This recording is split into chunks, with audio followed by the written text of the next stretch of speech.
¿Cómo andan, queridos teófilos, teófilas, amigos, amigas de Dios? Entonces sí, vamos de lleno en esta segunda parte a introducirnos en este ascenso, en este camino de Jesús a Jerusalén, lugar donde él sabía en algún punto que no iba a terminar para nada bien.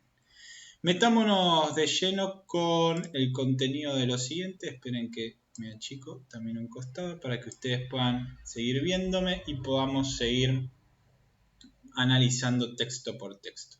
Como les decía, vayan a la Biblia, sigan este video con la Biblia porque necesariamente iremos capítulo por capítulo, versículo por versículo.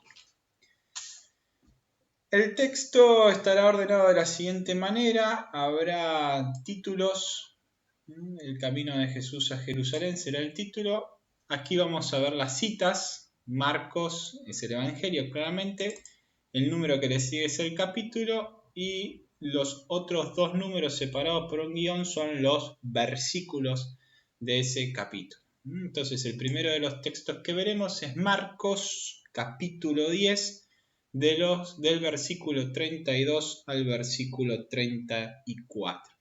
Hice algunas breves anotaciones, si quieren ustedes pueden ir poniendo pausa al video, lean el texto, pónganle pausa, pónganle play nuevamente cuando ustedes hayan terminado de leer esos 3 versículos en este caso. Vamos a decir algunas cuestiones con respecto a cada uno de los textos, algunas ideas disparadoras que nos van a permitir pensar después los últimos 2 días de Jesús en Jerusalén en el cuestionario que ustedes tienen que realizar.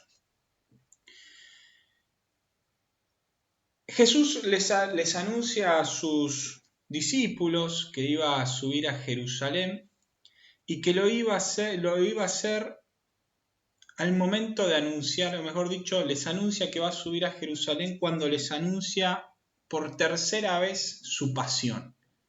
Luego de que en el Evangelio de Marcos Pedro reconozca que Jesús es el Cristo, uno de los títulos que el Evangelio intenta mostrarnos de Jesús, o cómo la comunidad reconocía a Jesús Cristo, Jesús lanza 3 anuncios de su pasión anticipando lo que se va a venir.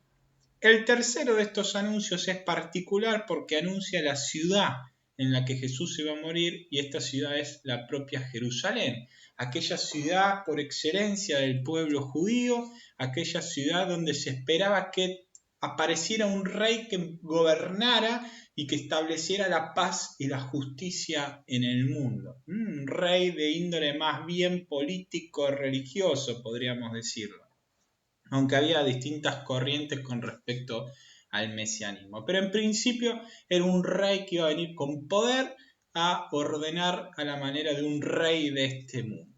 Entonces, en este contexto donde Jesús anuncia su pasión, anuncia que en Jerusalén debía morir, anuncia quiénes van a ser también sus enemigos. Va a tener 2 tipos de enemigos Jesús, lo van a ver ustedes en los relatos de la pasión y de su muerte.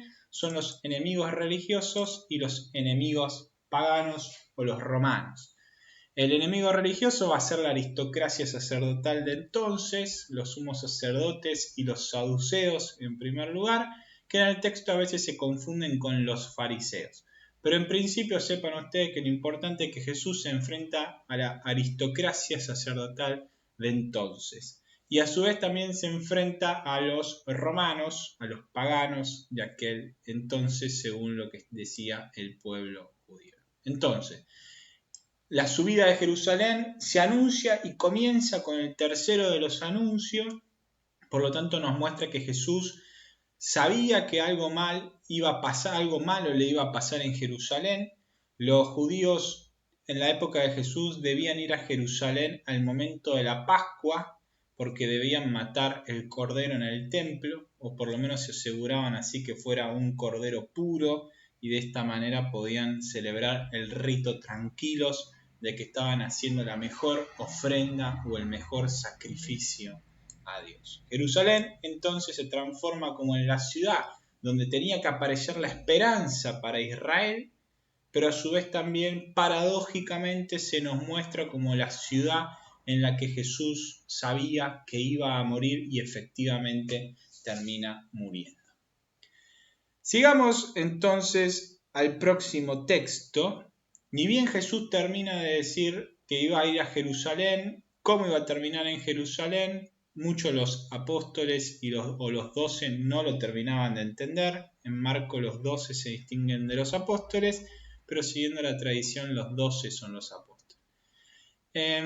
Jesús había terminado de decir eso y de alguna manera estaba hablando del servicio, cuando de repente los hijos de Zebedeo, 2 de los primeros 4 apóstoles o del grupo de los 12 más cercanos, Juan y Santiago, hijos de Zebedeo, le piden sentarse a su izquierda y a su derecha. Jesús había dicho recién que iba a morir en Jerusalén y estos dos muchachos le piden morir, o sea, le piden sentarse a su derecha y a su izquierda, mostrando que no habían terminado de entender plenamente lo que nos estaba hablando Jesús, que Jesús iba a morir en Jerusalén. Ellos pensaban todavía, como confundiendo, que Jesús iba a instaurar su reino como un rey terreno en aquella ciudad. Entonces le pidieron estar a su izquierda y a su derecha como los dos más importantes en ese nuevo reino.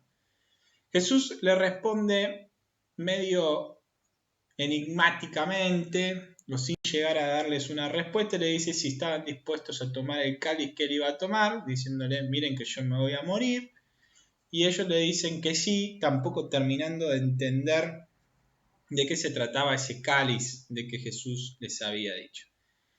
Pero les aclara que la decisión de sentarse a la izquierda o a la derecha le correspondía al Padre.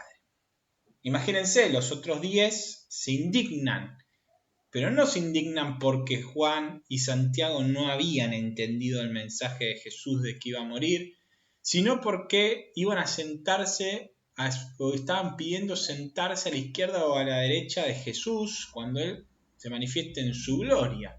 Y por lo tanto, no estaban indignados porque no habían comprendido la muerte, sino que estaban indignados porque iban a tener más poder que ellos.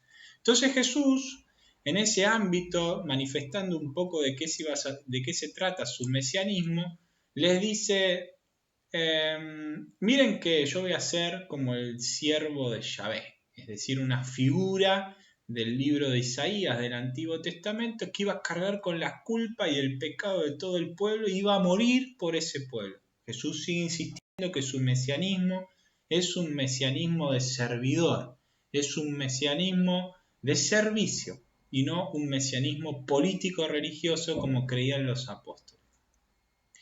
Esto nos lleva a pensar alguna cuestión particular. ¿Jesús tenía conciencia de su propia misión y de la salvación que su muerte iba a facilitar a la humanidad? Bueno, la pregunta de la autoconciencia de Jesús no es sencilla, pero todos los textos, tanto bíblicos como los pensadores o los que hacen teología, llegan a la conclusión de que sí.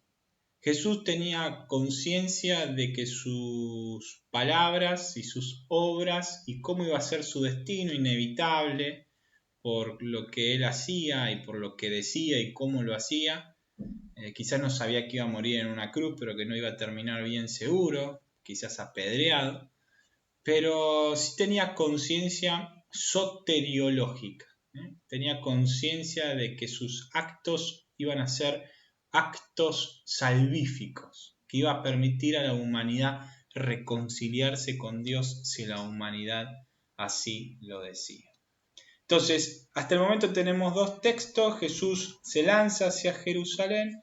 En ese lanzarse hacia Jerusalén le dice a los apóstoles, miren que voy a morir, miren que mi mesianismo tiene que ver con el servicio y no tiene que ver con el poder como ustedes están pensando. Y sí tenía conciencia de que iba a dar salvación. Otro dato llamativo, y con esto vamos a cortar el video, después vamos a hacer otro. Seguimos con Marcos 10, versículo 46 al 52.